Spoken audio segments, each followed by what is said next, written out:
बिस्मिल्लाहिर्रहमानिर्रहीम। अस्सलाम वालेकुम। मैं हूं सैयद असमत शाह और आप देख रहे हैं लाज टीवी। नाजरीन, बात करते हैं पंजाब असम्बली के कल के इजलास की।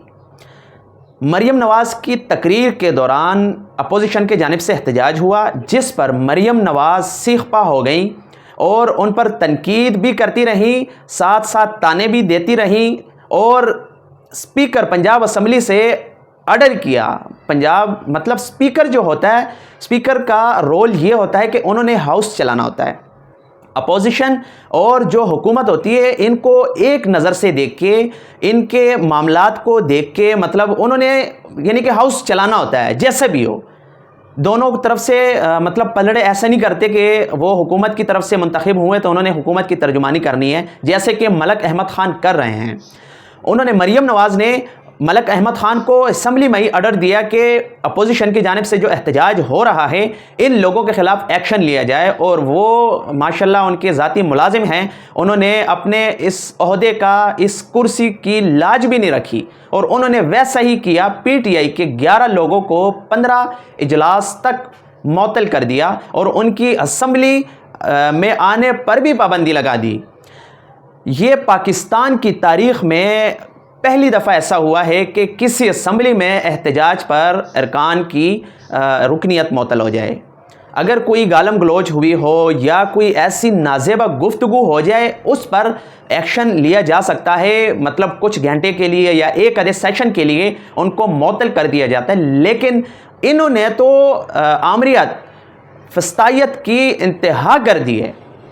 ऐसा कभी हमने नहीं देखा। हम हो सकता है हमारी तारीख़ ज़रा कमज़ोर हो या उम्र का भी फ़र्क हो सकता है, क्योंकि हमारी मालूमात भी इतनी नहीं है और उम्र भी इतनी नहीं है कि हम जो 75 साल की तारीख़ है सबको याद रख सकें। लेकिन जितना हमने पढ़ा है, जितना हमें याद है, जितना हमने सुना है, उसमें अभी तक ऐसा वाक़या कभी पेश नहीं आया कि अपोजिशन की जानिब से एहतजाज पर हुकूमत एक्शन में आए और उनकी रुकनियत मुअत्तल करे। उसके ख़िलाफ़ आज पंजाब असम्बली के बाहर अपोजिशन की जानिब से एहतजाज हुआ और भरपूर एहतजाज हुआ।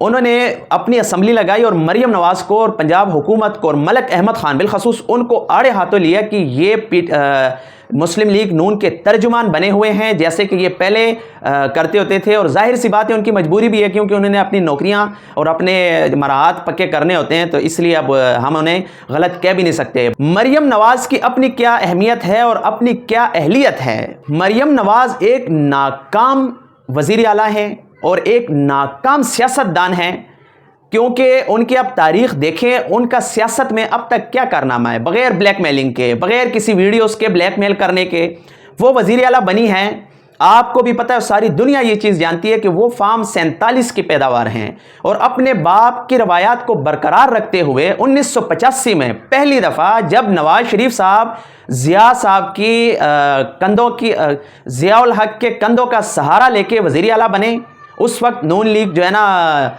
नून लीग के लोग ज़ियाउल हक को अपने जो है ना लीडर मानते थे और यकीन माने कि वो उनके ख़िलाफ़ कोई बात सुनने के लिए तैयार नहीं होते थे, जो कि आज वो अमर बने हुए हैं। और उनको कहते हैं कि वो फ़ौजी आमरियत में उन्होंने मुल्क को वो नुकसान पहुँचाया, ये नुकसान पहुँचाया। अब उनके ख़िलाफ़ तनकीद की जाती है, अब उनको तनकीद का निशाना बनाया जाता है। मरियम नवाज़ साहिबा कैसे वज़ीर आला बनी? ये NA की सीट भी हार चुकी हैं और ये PP की सीट भी हार चुकी हैं।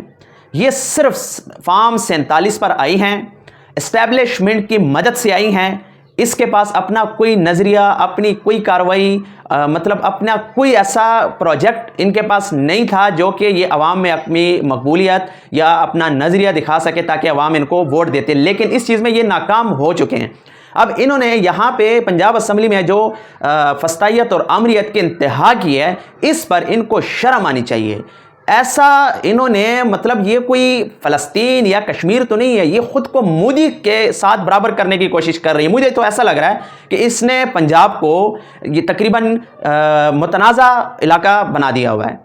जहाँ पे इसकी बात नहीं मानी जाएगी तो वहाँ पे ये एक्शन ले लेंगी, वहाँ पे ये आपे से बाहर हो जाएंगी। ये क्या तरीका है? ये वज़ीर आला बनी हुई हैं, इनको तनकीद बर्दाश्त करनी चाहिए। ख़ुद को सियासतदान कहती हैं, एक नाकाम सियासतदान है। ना तो ये किसी की तनकीद बर्दाश्त कर सकती है और ना ये कोई काम कर सकती हैं। पुराने प्रोजेक्ट पर جو پچھلے حکومت کے اس سے پچھلے حکومت کے جو پروجیکٹ ہیں ان پہ تختیاں لگا کے اپنے نام لگا رہی ہیں اور پھر عوام کے پیسوں پر اپنی تشہیر کر رہی ہے. اس کو یہ اجازت کس نے دی ہے؟ اب کل آپ نے دیکھا ہوگا کہ اسمبلی میں یہ کہہ رہی تھی کہ نواز شریف کینسر ہاسپٹل بنانے جا رہے ہیں. نواز شریف کینسر ہاسپٹل بنانے جا رہی ہیں. گورنمنٹ ہاسپٹل ہوگا, پیسے میرے اور آپ کے ہوں گے, جس پر ہاسپٹل بنے گا. نام کس کا ہوگا؟ نواز شریف کا. نواز شریف کا پاکستان کے لیے کیا کارنامہ ہے؟ ان کا کارنامہ یہ ہے کہ انہوں نے پاکستان کو, جب سے وہ سیاست میں آئے ہیں, پاکستان کو لوٹ کے انہوں نے تباہ کر دیا. پاکستان کھوکھلا ہو چکا ہے. آج پاکستان تباہی کے دہانے پہ کھڑا ہوا ہے. یہ صرف دو خاندانوں کی وجہ سے, نواز اور زرداری خاندان کی وجہ سے. ان کا یہ کارنامہ ہے. اور اب ہاسپٹل کوئی بھی پروجیکٹ شروع کرتی ہیں تو یا تو اپنا نام یوز کرتی ہیں, یا پھر نواز شریف کا, یا پھر شہباز شریف کا. تو یہ کوئی طریقہ نہیں ہے. یہ عوام کے پیسے ہیں بی بی صاحبہ, یہ آپ کے پیسے نہیں ہیں. آپ ذاتی پیسے سے شوکت خانم کی طرح, عمران خان کی طرح ذاتی پیسے سے یا چندہ کر کے کسی سے مانگ لیں جیسے وہ مانگتے ہیں. اس پر آپ نواز شریف کی بنائیں, شریف صاحب کی بنائیں, یا شہباز شریف صاحب کی بنائیں, ہمیں تو کوئی اعتراض نہیں ہے. لیکن ہمارے پیسوں پہ, عوام کے پیسوں پر آپ اس طرح کی اپنی تشہیر, اپنے خاندان کی تشہیر نہ کریں. آپ کی مہربانی ہوگی. اور یہ اپوزیشن کے خلاف تھوڑی سی آپ اخلاقی تقاضا نہ بھولیں.